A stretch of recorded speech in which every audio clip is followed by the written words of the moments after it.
Très bien. Eh ben, bonsoir tout le monde. Comme ça a été introduit, le premier talk de ce soir, c'est réinventer vos composants, cap sur les compound components. Donc, c'est mon premier talk, j'espère que vous serez bienveillants. En tout cas, je ne suis pas venu souvent, mais les peu de fois où je suis venu, j'ai vu que c'était une bonne ambiance ici, c'était très accueillant. Donc, c'est pour ça que je me suis dit, allez, pourquoi pas. Et je vous invite à faire de même. Du coup, je vais vite fait me présenter parce que j'ai pas souvent l'habitude de venir ici. Comme ça a été aussi introduit, je viens d'un peu loin, de Savines-le-Lac, dans les Hautes-Alpes, le 05. Sinon, qui je suis? Julien Sanchez-Poro, 29 ans, à peu près 10 ans d'XP Pro pour me situer. C'est mon premier talk, comme je l'ai dit. Moi, je suis développeur web et mobile. Ce soir, d'ailleurs, je vais vous montrer du mobile. Ce sera, je ne sais pas si c'est la première fois, mais ça sera du mobile. Après, ce sera du React Native. Si vous faites du web avec du React, vous ne serez pas du tout dépaysé. La frontière est très, très fine.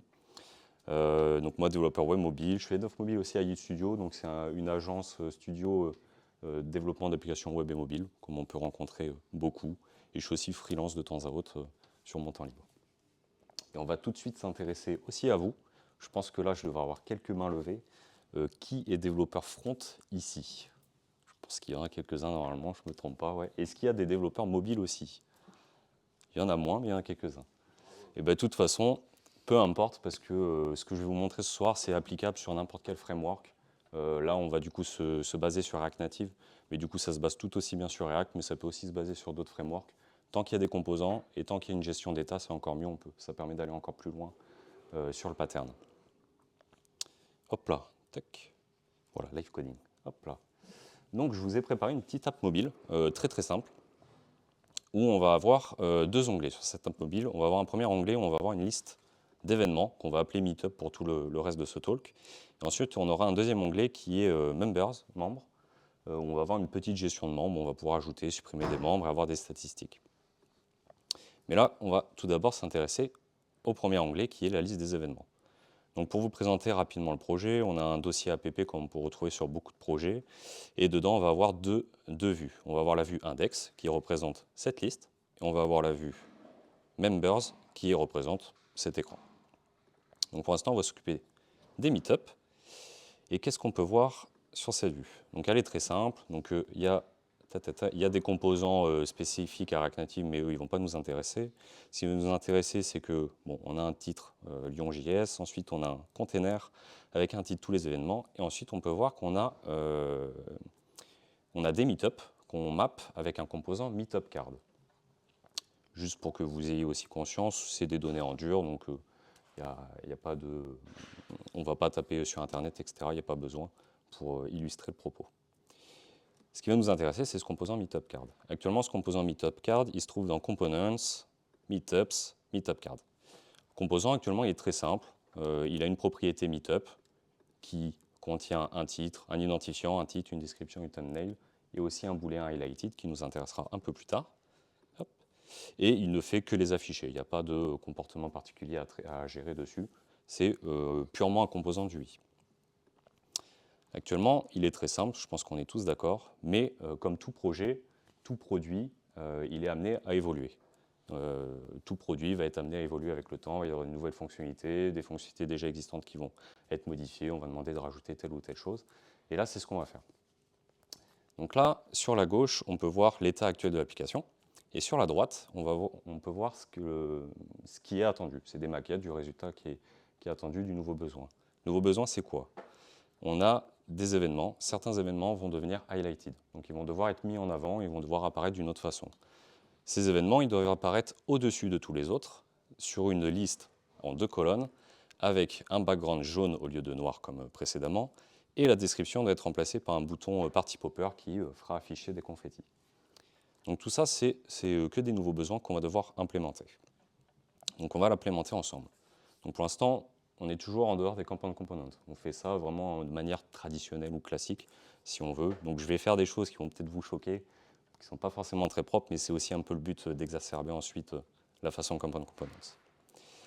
Donc, on va s'occuper de la première spécification, qui est du coup afficher une liste d'highlighted meetups au-dessus. Donc on va tout simplement les récupérer pour le moment. Hop, on a notre liste d'highlighted meetups. Pour gagner du temps, je vais copier-coller mon container pour avoir une liste au-dessus. Le titre, je vais le changer, je vais mettre hype comme il y avait écrit au-dessus. Et au lieu de mapper une liste de meetups, je vais mapper une liste d'highlighted meetups. Donc là, déjà, on peut voir que j'ai deux listes. J'ai une liste de meetups highlighted et une liste de meetups classiques. Maintenant, ce qu'on va faire, on va essayer de faire en sorte qu'ils apparaissent en ligne et en deux colonnes. Hop. Donc, on va changer notre container. On va faire une nouvelle classe rapidement. Hop là. On va l'appeler highlighted list. Highlighted list. Et on va aussi devoir faire en sorte que nos meetups prennent la moitié de l'écran. Donc, on va déplacer la key. On va ajouter un style. Hop. Ajouter un style. Highlighted item. On va ajouter nos styles. Ça, c'est une partie pas très importante. Hop. Highlighted item. Là, on va utiliser quelque chose de React Native qui nous permet de récupérer la dimension de la fenêtre. Hop. Hop là, en effet. Merci. Plus efficace que l'IDE. Et là, normalement, voilà. Donc là, on a atteint la deuxième spec. Si on revient, on peut voir qu'il nous manque encore la couleur du background, le bouton Party Popper et faire disparaître la description. Donc c'est là où ça va commencer à se compliquer. C'est des éléments qui, du coup, là, ne peuvent plus être modifiés directement ici. On va devoir modifier notre meetup card existante. Donc la première chose qu'on peut faire, c'est, étant donné que là, on a un meetup en propriété, on sait s'il est highlighted ou non. Si il est highlighted, pardon, du coup, on va modifier la background color et on va mettre le jaune. Je vais aller le piquer. Hop, tac, voilà. Donc là, maintenant, j'ai mon background jaune, mais on remarque qu'il y a des effets de bord sur l'existant. Les anciens meetup, hop là, non, même pas, je l'ai oublié de mettre la condition. Si c'est highlighted meetup, alors le background change de couleur, sinon non. Donc les anciens ne bougent pas, sauf ceux qui sont highlighted. Par contre, on a un effet de bord, c'est qu'on ne peut plus lire le texte. Donc on va devoir faire des modifications aussi sur le texte. Je vous ai prévenu que ça n'allait pas être très propre. Hop. Donc si, j'ai oublié de remettre ça. Si le meetup est highlighted, alors on va passer la couleur en black pour qu'on puisse lire le texte. Donc là, pour le titre, c'est bon. On va faire la même chose pour la description. Tac. Voilà. Et donc là, on commence à se rapprocher un peu du résultat final. Maintenant, on se rend compte qu'il faut faire apparaître le bouton Party Popper à la place de la description. Et en plus de ça, c'est une double condition, parce que ce bouton, on veut qu'il apparaisse sur la liste hype au-dessus, mais pas sur la liste du dessous. Du coup, on dépend du type de liste qu'on veut afficher et aussi du meetup s'il est highlighted ou non. Du coup, c'est quelque chose qu'on ne va pas pouvoir gérer uniquement avec le meetup.highlighted comme on a pu faire ici. Il va falloir qu'on ajoute une propriété en plus sur notre composant. Par exemple, on va mettre un show button qui sera une propriété optionnelle. Par défaut, on va pouvoir la mettre à fausse, par exemple. Tac. On va tout de suite aller dans notre liste pour faire en sorte que le bouton apparaisse. Pour l'instant, il ne va pas apparaître parce qu'on ne l'a pas implémenté. Et maintenant, on va l'implémenter. Du coup, pour l'implémenter, on va faire, si le show button est à true, on va afficher un container, sinon on va afficher un autre. Actuellement, j'ai juste copié-collé, donc c'est la même chose. Nous, on veut faire disparaître la description. Donc la description disparaît. Et on veut faire apparaître à la place un bouton Party Popper. Donc le bouton React Native le plus courant, c'est un Touchable Opacity, pardon, avec un Party Popper, et on referme le Touchable Opacity.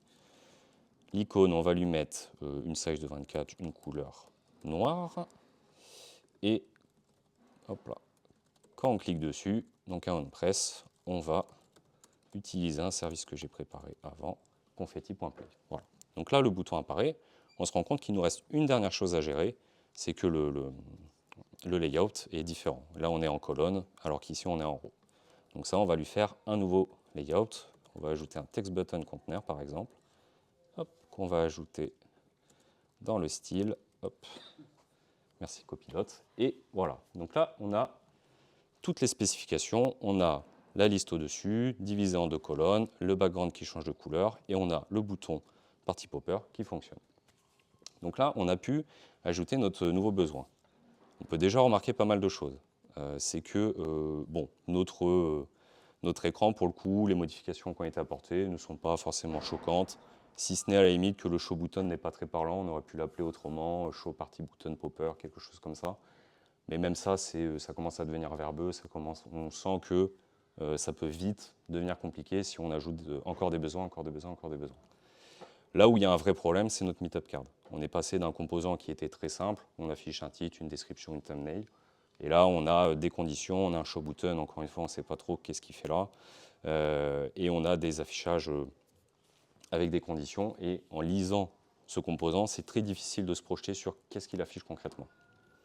Et c'est là que, donc déjà, les observations, c'est un peu tout ce que j'ai dit, structure rigide, peu extensible, faible utilisabilité pour tout ce qu'on vient de voir.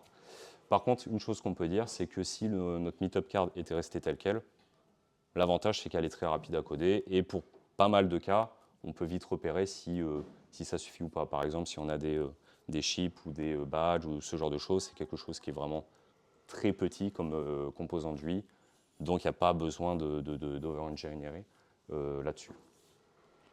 Par contre, là, notre meetup card, peut-être qu'on pourrait la refaire en component component. Alors, en component component, qu'est-ce que c'est très rapidement, parce qu'on va le voir concrètement. Alors déjà, pour rappel, ça s'applique vraiment à n'importe quel langage à partir du moment où il y a des composants et une gestion d'état.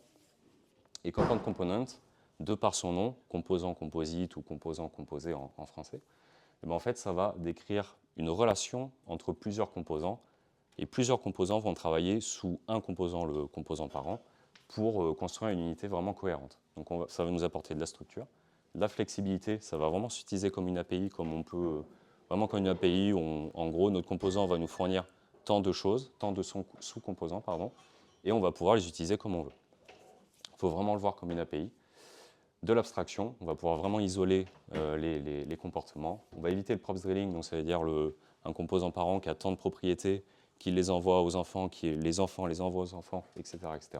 Ça, on va l'éviter totalement. Et de l'encapsulation pour avoir un code clair et facile à maintenir. Ce que je vous propose, c'est de tout de suite le refactor pour voir ce que ça donnerait en component component. Alors comme je disais, donc component component, il y a plusieurs composants. Donc la première chose qu'on va faire, c'est qu'on va créer un dossier, on va tous les mettre dedans. On va le créer juste à côté, comme ça on pourra comparer après la différence. Donc on va avoir un dossier meetup card. Dedans, on va avoir un index TS. Ce n'est pas obligatoire, mais c'est quelque chose que personnellement, j'aime bien faire quand je fais mes campagnes. Parce que j'aime bien inciter l'utilisateur à utiliser uniquement le composant qui est exporté. Et dans l'idée, on va exporter uniquement le composant parent. Donc, composant parent qu'on appellera meetup card. Et qu'on va créer tout de suite. Hop. Meetup card.tsx. Voilà. Et donc, notre composant parent, étant donné qu'il va avoir plein d'enfants en propriété, il va avoir des enfants. Et dans le cas d'un composant du i, la meetup card va servir principalement de layout. Il va servir à accueillir tous les enfants avec éventuellement un petit style par défaut. Mais ça aussi, ce n'est pas forcément obligatoire. Hop. Nous, dans notre cas, il va quand même avoir du coup une view et le children dedans. Et dans la view, on va du coup nous lui appliquer un style par défaut, les petits arrondis sur le côté, le padding, etc. Donc on va avoir un container qu'on va aller copier-coller de l'existant pour gagner du temps, parce qu'on ne l'a pas fait pour rien quand même. Hop, alors nous par contre, ce qui va nous intéresser, c'est uniquement le style du container, et on va importer style sheet. Voilà. Donc là, notre composant parent est prêt à accueillir des enfants. Les enfants, comment on peut s'organiser pour les deviner en quelque sorte? Eh ben, on va tout simplement déjà s'occuper des composants initiaux. Ben, on peut voir qu'il y a clairement un header qui se détache pour la thumbnail. On a un titre, une description. Donc on va créer un sous-composant par parent. Donc on va avoir un header, on va avoir un title et on va avoir une description. Hop. Et on va commencer tout de suite par, on va commencer par le header. Donc le header, il va avoir quoi? Le header, il sert à afficher une image. Donc il va avoir, hop là, il va accueillir une source, et la source, ce sera une image. Hop. Et notre composant header, ce sera ni plus ni moins. Hop, il va avoir du coup une source en propriété. Et il va retourner ni plus ni moins une image. Donc là, pareil, on va la récupérer puisque le travail avait déjà été fait. Donc l'image, elle est ici. Header. Et voilà. Donc la source, maintenant, ce sera directement source et non plus quelque chose qui dépend d'un meetup. Et il y aura un style qu'on va également récupérer d'ici. Hop. Hop là, voilà. Un style, et le style c'était thumbnail. Hop. Voilà. Et le style sheet, on va l'importer. Voilà. Et l'image aussi.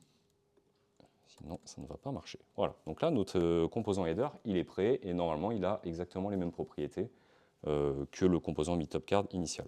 On va faire la même chose pour le title et la description. Donc on va copier-coller pour aller plus vite. Tac. Donc on va avoir un title props. Donc là, cette fois, ce sera un title et ce sera un string. On n'aura pas besoin de ça. C'est un title. On a le title, et du coup là ce sera du texte. Donc le texte, on va aussi le récupérer ici. Il était ici même. Hop. Hop là. On le récupère. Donc maintenant c'est plus meetup title, c'est directement title. Le style, on avait ajouté une condition pour le meetup highlighted, mais ce sera géré autrement en Compound. Du coup, ça nous permet de vraiment simplifier aussi l'usage du composant. Et donc le style, il nous manque juste le style du title. Hop, voilà. Hop. Et on est bon pour le title. Et il ne nous reste plus que la description à faire. Ça va aller encore plus vite, parce que la description, c'est aussi du texte. Description props. Hop. On s'en fout, mais j'aime bien prendre le temps. La description à la place du title. Tac, tac, tac. Description, description, description. Et on va récupérer le style de la description qui était ici. Et on avait aussi une petite différence, le number of line, on affichait 2 lignes de texte et non une. Ça, c'est une propriété React Native. Hop, voilà. Le style de la description et description. Voilà. Donc là, on a nos 3 sous-composants qui sont prêts. Le header pour la thumbnail, le title pour le title et la description pour la description. Maintenant, on va retourner sur notre composant parent et on va lui dire tu as des enfants et tu vas pouvoir les utiliser. Donc pour ça, on a simplement besoin de faire un meetupcard.header et on va lui assigner son header. On va faire la même chose pour le title et la même chose pour la description. Hop. Tac, voilà. Et donc là, à partir de ce moment-là, la meetupcard a son composant lui-même et elle a aussi accès à 3 composants. Et du coup, on va l'utiliser tout de suite. Donc là, on va laisser ces 2 meetupcards, on va juste les renommer en hold. Hop. On va commenter celle-là parce que pour l'instant, on va s'occuper de la liste du dessous. Et on va utiliser notre nouvelle meetupcard qui est ici même. Donc la meetupcard, elle va avoir une key qui est le meetup ID. Donc ça, c'est du React classique. Et du coup, notre meetupcard va devoir accueillir des enfants. Donc là, dans l'enfant, on peut vraiment mettre n'importe quoi. Je pourrais mettre même mon node de meetupcard, mais ça n'aurait aucun sens. Nous, on va tout simplement utiliser ces enfants. Donc par exemple, je peux faire un meetupcard point, et là, je vais voir que j'ai accès au header, au title et à la description. Donc nous, en premier, on veut le header. On va définir sa source, qui est du coup la meetup thumbnail. Et ensuite, on va avoir le title et on va avoir la description. Le title, hop là. Le title et la description. Et là, normalement, on a presque le même rendu. On voit qu'il nous manque uniquement du padding sur les côtés. Donc là, le padding sur le côté, en fait, si on regarde notre ancien composant, en fait, on voit qu'il y avait une view qui servait de conteneur et qui servait d'afficher le padding. Donc là, on a 2 options. Soit, vu qu'on a un component et on met ce qu'on veut dans l'enfant, on pourrait très bien, ici, l'englober dans une view. Ou sinon, la deuxième option, ce qu'on va faire, c'est qu'on va créer un composant body. Pourquoi on va créer un composant body dans ce cas-là? Parce qu'en fait, c'est le comportement un peu voulu sur toutes les cartes, donc autant en faire un composant directement. Si c'était une demande très spécifique, je ne sais pas, la border en bas à droite, en fait, on aurait voulu que ce soit un arrondi différent, on aurait pu le faire directement dans la vue parce que ce n'est pas forcément quelque chose qui serait attendu partout. Mais là, le body, pour le coup, c'est quelque chose qu'on veut pour notre meetup card de manière générale. Du coup, on va avoir notre body qui va avoir des enfants et le body hop, qui va body props retourner une view qui va ajouter le padding. Hop, qui va ajouter le padding. On va récupérer le style qui était le text container.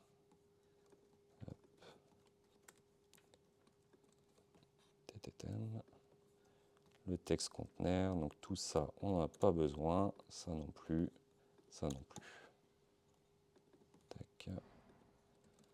Style là. Tac. Et on doit importer style sheet, sinon ça ne fonctionnera pas. Voilà. Et donc là maintenant, il faut aussi lui dire au composant parent qui maintenant il a accès à un body. Hop, le body. Et du coup maintenant on peut l'utiliser dans notre vue. Donc nous c'est ça qu'on va englober. meetupcard.body. On met les enfants. On enregistre. Et là on a exactement le même résultat qu'on avait avant l'ajout du nouveau besoin. Hop là. Et donc là, notre objectif, ça va être d'ajouter le nouveau besoin à partir d'un composant qui est déjà en component component, pour voir la différence sur l'implémentation, qu'est-ce que ça implique et quel effet de bord on va éventuellement rencontrer. Donc, nos spécifications, il y en avait plusieurs. Il y avait le changement de couleur, la disparition de la description et laisser place à un party popper. Et du coup aussi le changement de layout, qui était ici en colonne et là en row. Du coup, on va commencer par utiliser notre component component à la place du old meetup card. Donc là, si on le fait, on voit que j'ai juste copié-collé, donc c'est pas ce qu'on attend. Mais déjà, on peut retirer la description. Hop, on retire la ligne, on a déjà plus la description. Donc déjà, juste en une seconde, on se rapproche déjà beaucoup plus du résultat attendu que tout à l'heure. Maintenant, on se rend compte que le bouton Party Popper, en fait, c'est un composant qui a autant lieu d'être que le title ou la description ou la thumbnail. Donc tout ce qu'on va faire, tout simplement, c'est un composant Party Popper. Hop. Tac. Petite typo. Hop. Et notre composant Party Popper, lui, c'est juste un touchable opacity, donc il n'aura pas besoin de propriété. On va le récupérer aussi. Il était ici. Hop. Et on va importer tout ce qu'il faut. Donc on a le touchable opacity qui vient de React Native.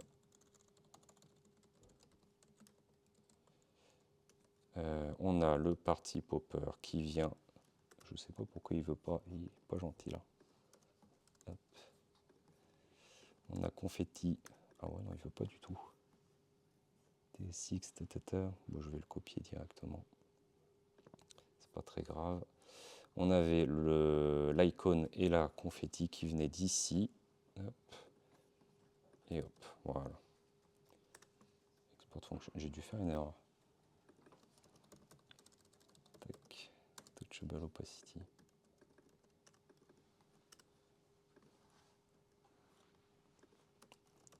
Tac.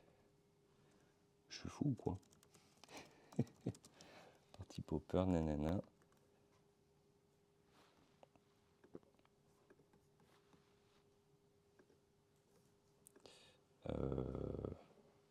Désolé, j'ai un petit blocage là.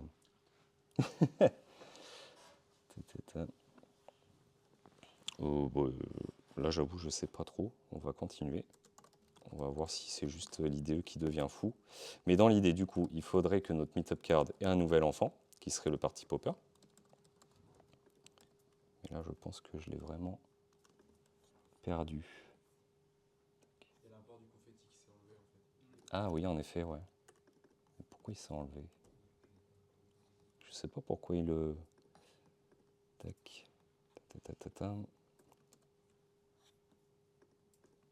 On va essayer de forcer la main, mais au pire, on le squeezera. Partie popper. Là, je pense que je... Ben non. Où ça? Ah, poupe. C'est pas la même chose, ouais. C'est volontaire. Tac. Et du coup, on a notre nouvel enfant qui est le parti popper. Voilà. Qui apparaît. Il apparaît, il est ici et il fonctionne. Ok, bah, c'est juste l'IDE qui ne veut pas. Et ben il veut maintenant. Voilà. Donc très bien. On a ajouté notre nouveau composant. Il nous reste deux choses à faire. Il nous reste ajouter le nouveau layout et changer la couleur. Donc pour le nouveau layout, là pareil, on aurait aussi l'option de mettre une view directement ici et de mettre un style spécifique. Mais ce qu'on peut aussi faire, c'est qu'en fait on peut créer un deuxième body qui lui aurait un autre usage. Et ce serait un body highlighted par exemple. Donc notre body highlighted, pardon. Hop. Il y aurait aussi des enfants. Hop. Et par contre, il aurait un style différent. Le style différent, c'était notre text button container qu'on va récupérer. Hop. Là aussi, je fais de la typo. Hop. Highlighted. Et j'ai tout copié dans le mauvais. Ça va, je me rends compte là. Hop. Voilà. Voilà. Tac. Voilà. Là, j'ai mon body highlighted qui, du coup, a son affichage différent. Il est en flex row, donc on sera en ligne et non en colonne. Et en fait, je me rends compte que naturellement, je vais pouvoir changer mon background color ici, plutôt que dans le conteneur principal comme j'ai fait précédemment. Donc là, je vais pouvoir récupérer la couleur que j'avais changée ici, avec une condition. Et bien en fait, là, je vais pouvoir, vu que je suis déjà dans un contexte body highlighted, je vais pouvoir naturellement lui changer sa couleur ici, sans que ce soit une condition, on ne sait pas trop quand elle se set ou pas. Hop, et du coup, on va lui dire que maintenant, il a également accès à un body highlighted. Hop, body highlighted. Voilà. Et du coup, maintenant, on va l'utiliser à la place de ce body-là. Hop, et voilà.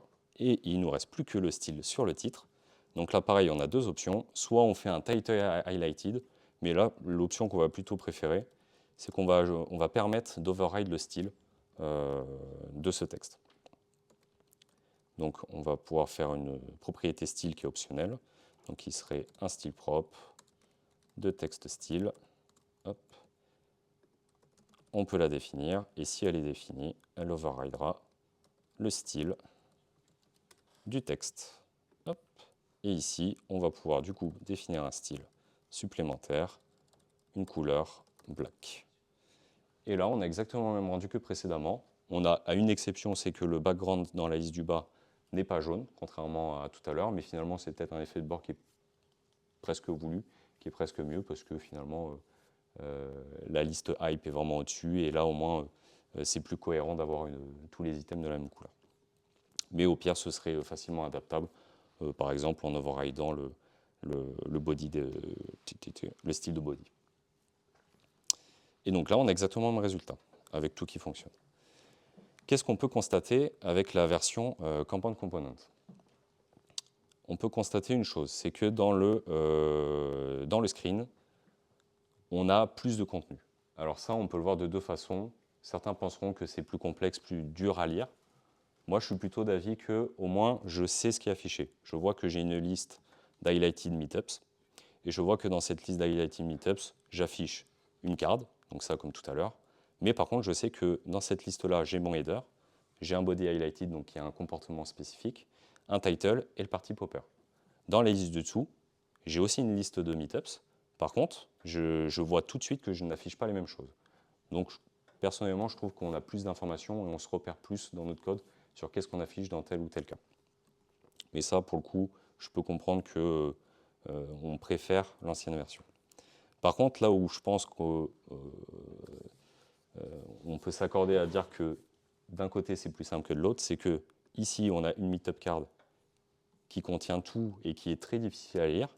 De l'autre, on a certes beaucoup de fichiers, Mais par contre, un peu à de la Screaming architecture, et ben en fait, j'ai mon dossier Meetup Card et je vois tout de suite que ma Meetup Card, elle contient quoi? Elle contient un body, un autre body pour un comportement spécifique, elle a aussi une description, un header, un title, un party popper. Donc tout de suite, je comprends l'architecture de ma Meetup Card. Je ne sais pas exactement comment elle est agencée, mais je sais ce qu'elle peut contenir. Et en plus, si je regarde tous mes sous-composants, et ben en fait, ils font tous une ligne. Ils font tous une ligne, ils sont tous très très simples. La description fait une ligne, on a fait 3 lignes, mais ça pourrait être sur une ligne. Et on a juste notre Meetup Card qui centralise tout. Et là, encore une fois, c'est un composant d'UI, donc ça reste très simple. Mais on va voir juste après un composant qui sera, pas, qui sera dit complexe, parce qu'il va embarquer un peu de logique métier. Donc, pour résumer, qu'est-ce qu'on peut observer après le refactor en compound component? Dans les contres, ce que je peux entendre, de la complexité. Alors, la complexité à quel niveau? Difficulté à lire tout le code, ou peut-être parce qu'on n'est pas habitué. Mais finalement, je pense que c'est une habitude qui va pouvoir progressivement se mettre en place, parce que finalement, le compound component, c'est quelque chose qu'on retrouve dans toutes les API communes aujourd'hui.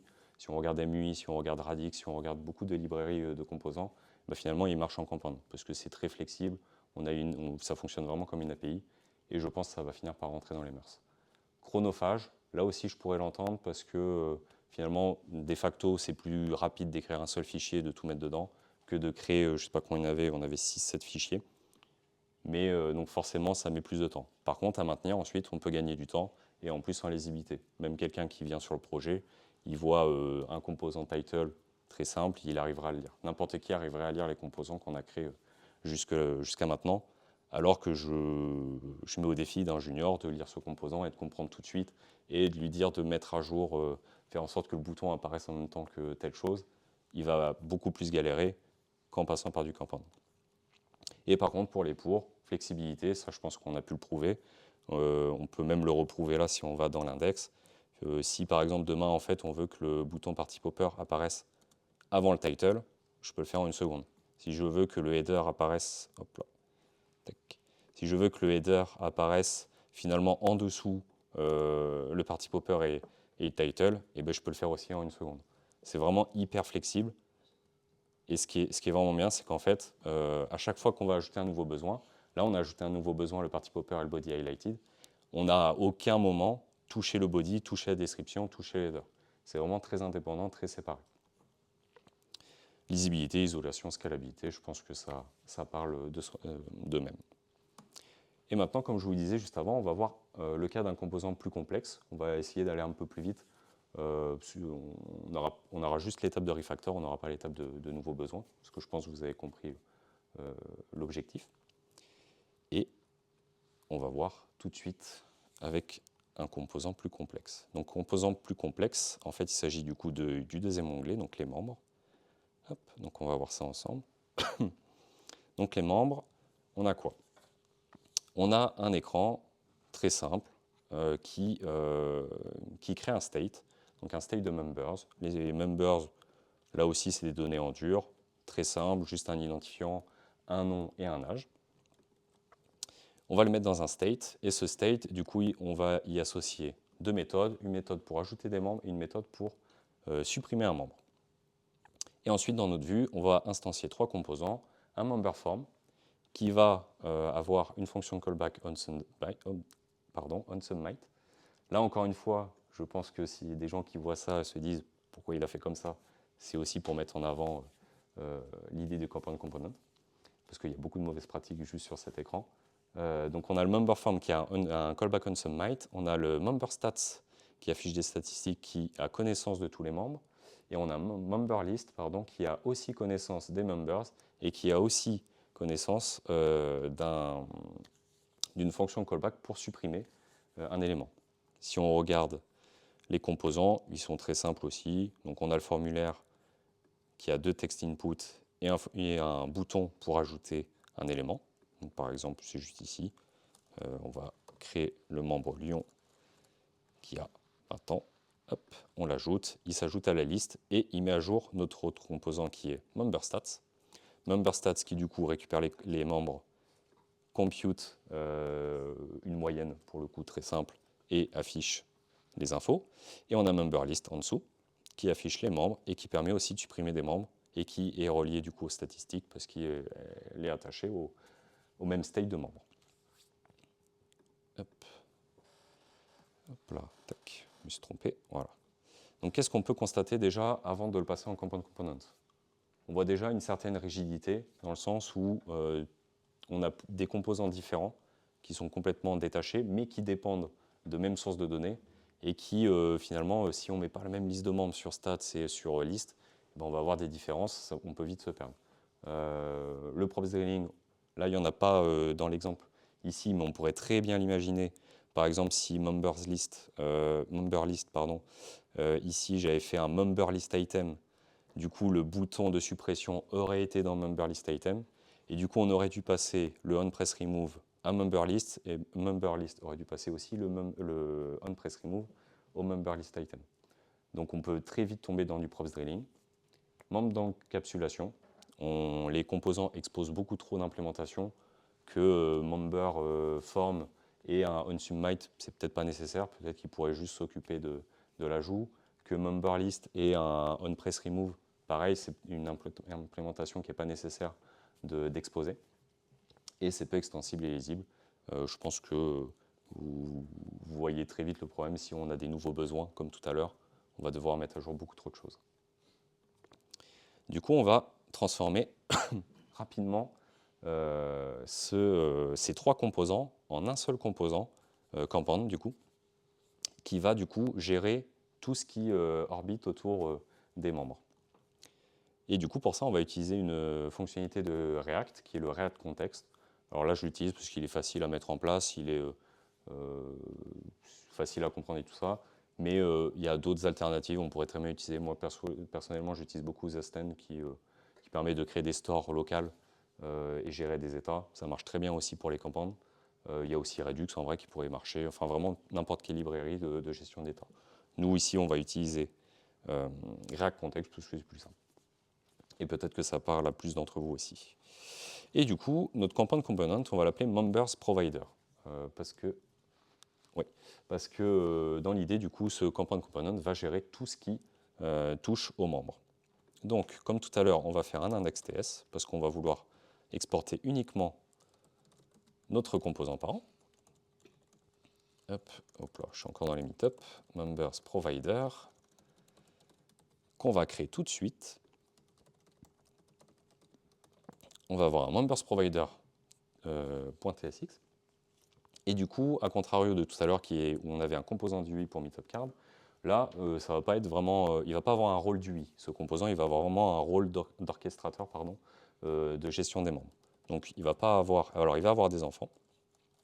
Hop, members provider props. Il va avoir des enfants. Et il va avoir aussi accès aux membres. Et c'est le seul qui aura accès aux membres, en tout cas qui va recevoir les membres de cette manière. Il va avoir des membres. Et du coup, hop, members provider, il va avoir du coup ses enfants, il va avoir ses membres, hop, members provider props, et il va retourner, pour le moment, il va retourner qu'un children.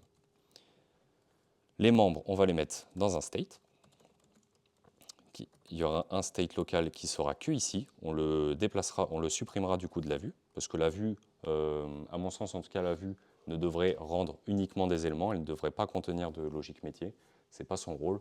Une vue, ça doit uniquement retourner des éléments. Donc, on va avoir les current members, set current members, hop, use state. Donc, on crée un state local qu'on va alimenter avec les membres. On va s'occuper du reste après. Maintenant, on va créer notre React Context. Le React Context, ce qu'on va en faire, on va le mettre dans un hook, parce que c'est plus facile à utiliser, et ce hook, il aura pour vocation d'être utilisé par tous les enfants de Members Provider. Donc notre hook, pour le créer, on va faire une fonction fléchée, hop, et on va faire, tac, on va le récupérer dans une constante contexte, tac, use context, et ce sera un members provider context. members provider context, si pour l'instant n'existe pas, on va le créer juste au-dessus. On va le créer juste au-dessus avec un create context qu'on va initialiser avec un objet vide. Parce qu'ici, on n'a pas besoin d'initialiser particulièrement, on initialisera dans le members provider. Et on sait déjà la forme qu'il aura. Il aura, on va le mettre dans un type pour que ce soit un peu plus propre. Et ce type, il contiendra du coup la liste de membres, parce que l'objectif, c'est de ne pas avoir de props drilling. Par contre, on veut bien que nos enfants, ils auront de toute façon besoin des membres, mais du coup, ils les récupéreront via ce hook. Il y aura également une fonction d'ajout de membres, où il y aura un member avec un name et un âge. Et enfin, il y aura une fonction pour supprimer un membre, hop, avec un member ID. Voilà. Ici, on va juste le mettre en as, juste pour éviter l'erreur à TypeScript, parce que de toute façon, on sait, c'est pas forcément à faire, hein, je ne vous recommande pas. Mais là, dans notre cas, on sait de source sûre que on va l'initialiser. Et donc notre hook, maintenant il a bien son contexte. Si on va le retourner, et on va throw une erreur si jamais on n'est pas dans le composant parent members provider. Donc ça, c'est juste une petite sécurité, puisque quand on crée un React context, le contexte n'est accessible uniquement aux enfants. Donc ça, c'est uniquement pour éviter que si on essaye d'utiliser le useMembers ailleurs, et ça l'app crashera. Donc maintenant, on va utiliser ce contexte ici.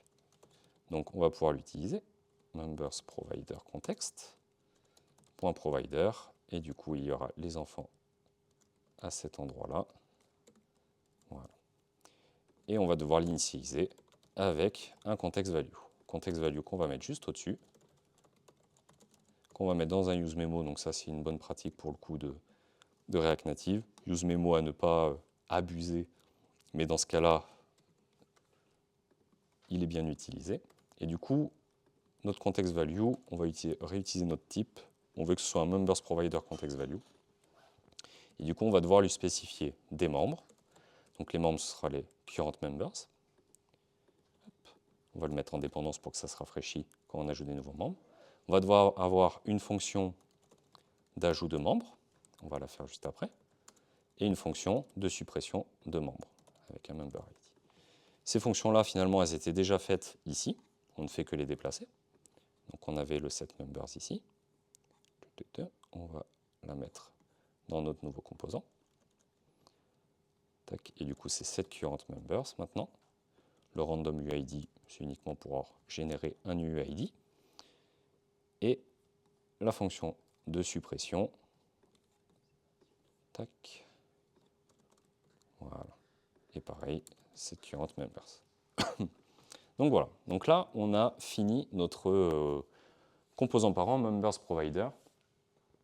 Et on peut déjà remarquer que finalement, tout ce qui est ici, on va pouvoir le supprimer parce que tout a été déplacé au plus proche du besoin, c'est-à-dire dans members provider. Maintenant, il nous reste quoi? Il nous reste à déplacer le contenu de nos trois composants memberForm, memberstats et memberList. Et bien là, on va voir que c'est très très rapide. On va avoir ni plus ni moins un composant par contenu, donc form, stats et list.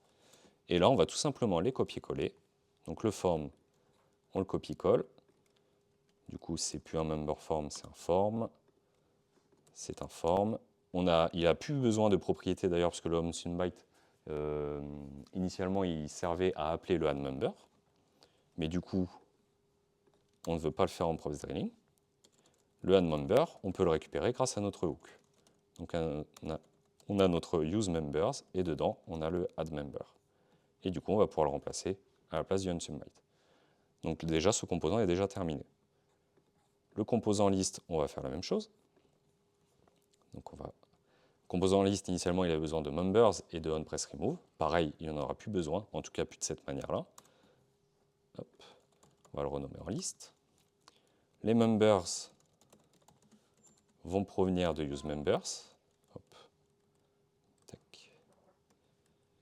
De useMembers.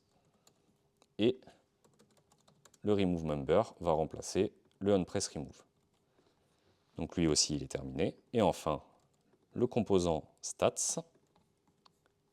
Donc on va le renommer en stats. Il avait besoin des membres. Et bien pareil, les membres, il va les récupérer avec le hook useMembers. Hop. Ne supprime pas tout. Voilà. Members, grâce à useMembers. Voilà. Donc là, on a aussi terminé ce composant. Maintenant, il ne reste plus qu'une chose à faire, c'est de dire à Meetup Provider qu'il a accès à un formulaire, donc form. Oui, je suis encore dans les Meetup. Merci. Qu'il a accès à un form. Hop. Il va avoir aussi accès à une liste et à des stats. Donc stats et à liste. Hop, stats et liste. Donc voilà, notre composant composé est terminé. Et maintenant, on va pouvoir le remplacer dans l'écran actuel. Donc tout ça, on n'en aura plus besoin. Tout ça, on n'en aura plus besoin non plus. Maintenant, on va utiliser notre Members Provider, hop, qui va avoir connaissance des membres. Mais du coup, avant c'était un state, maintenant on va taper directement dans la source de données, donc default members. Et du coup, member provider, on va afficher d'abord le formulaire. Et donc là, encore une fois, on pourrait complètement changer l'ordre. Le formulaire, les statistiques, et ensuite la liste. Et là, on a exactement le même résultat que tout à l'heure. Je vais juste penser. Non, c'est bon.